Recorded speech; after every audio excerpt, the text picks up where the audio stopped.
Hello, everybody.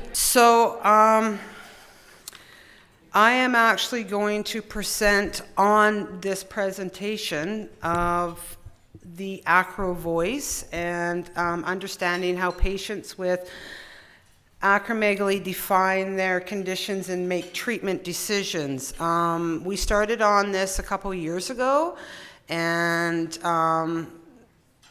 it was to help bring our voice out a little bit more, to help with being able to understand more and maybe get a little bit better quality of care when we're seeing our endocrinologist and that for our treatment.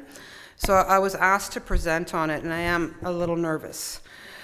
It's going to basically read through it what the information is.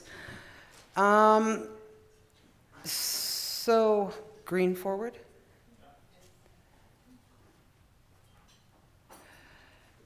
This is just the disclosure for this article. It has been was finalized and approved, and they were actually able to put it into the Springer, which is a company that writes about all pituitary disorders of all different types of diseases, and it's a very well-known, respected company that you can purchase books from to understand more of our diseases and that, and they sell them usually at the Endo Society conferences. I purchased one, and it showed up, and it was yay thick. I was like, ooh.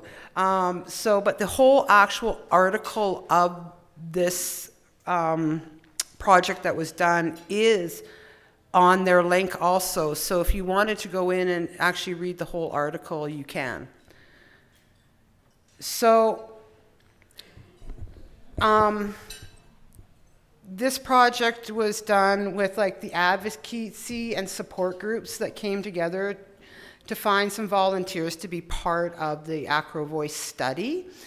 And in Canada, I was able to get 31 people to join and do the survey, which was wonderful. And we needed more, so they reached out to the US, and they were able to get the rest of the people that we needed for the survey to do this, which was great. So we did 100 patients with acromegaly in the US and Canada to take part, and the average age was about 48 years. More than half that did the survey were women, and on an average, they had been diagnosed with acromegaly for around 10 years. Overall, they had a high level of education, and around half had a university degree. They were taking different treatments for acromegaly, including octreotide, lanreotide, pegvistamont, bromocriptine, cabergoline, and radiation. What this study looked at was the researchers used telephone interviews and online surveys to understand how patients with acromegaly define disease activity and treatment success.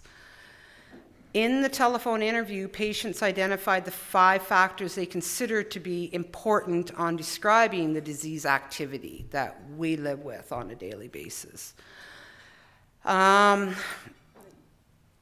clinical factors were the size of a pituitary tumor and the level of insulin-like growth factors. 3 patient-centered factors were related health conditions, symptoms, and a quality of life. So then we went to the online survey after that, and the participants looked at descriptions of a patient with acromegaly with varying degrees of the disease activity, which had been invented by the researchers. So one questionnaire asked patients to review 20 patient descriptions and to indicate whether and what extent a change in treatment was needed. Another questionnaire asked participants to look at 15 pairs of patients' descriptions and to choose which patient was doing better for each pair, which was really quite interesting because you got to not only understand you, but you had to look at two, and decide which one would be actually having a better quality of care. So you were actually looking outside the box of yourself and kind of figuring out, oh, well, I think this person would have a better quality of care out of the two. Where do I click this? The results of the study were pretty close.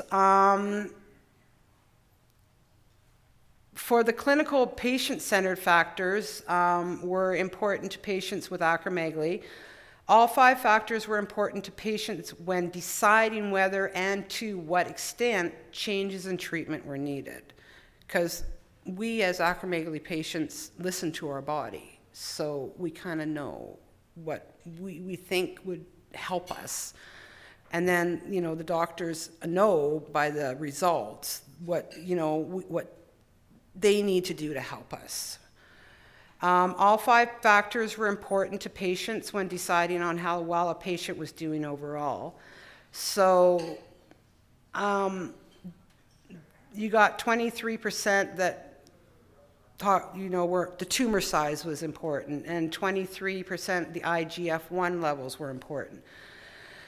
And that was coming from the clinical factors. But then coming from the patient's factors, I can't see the top part, sorry.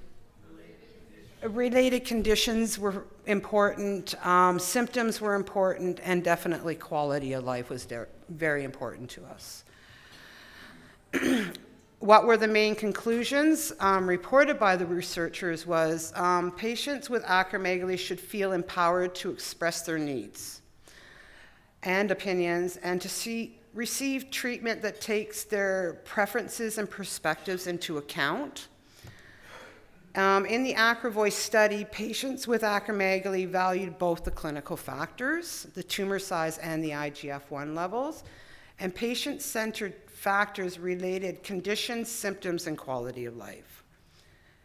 A similar study called the AcroDAT, which was carried out with the doctors who treated acromegaly, concluded that the 2 clinical factors were more important to the doctors than the 3 patient-centered factors. But times are changing, and I think we're actually all moving forward to make a difference to become closer to better quality of care, which is awesome. The study looked at which factors are important to the patient with acromegaly for defining how active the condition is and for making treatment decisions. Patients with acromegaly may have different perspectives of these factors than doctors and other healthcare professions. The patient in the study showed a deep understanding of their condition and their treatment needs. It is important for doctors and healthcare professionals to know what matters to patients and to have conversations actively to involve them in their care. I always take notes. My poor endocrinologist gets a list. This study emphasizes the importance of personalized care, and it also shows that shared decision-making between patients and their doctor is important in making their treatment decisions. Patients with acromegaly should feel comfortable talking with their doctors and sharing their opinions, right? And I think that the doctors, they value, how we express how we feel, because it helps them to kind of maybe know where we are with our acromegaly. I don't know if that makes sense or not, but explaining to them, I feel like this, but I used to feel like this, might indicate that maybe something is getting better or something is not getting better. And that is the presentation. Thank you so much.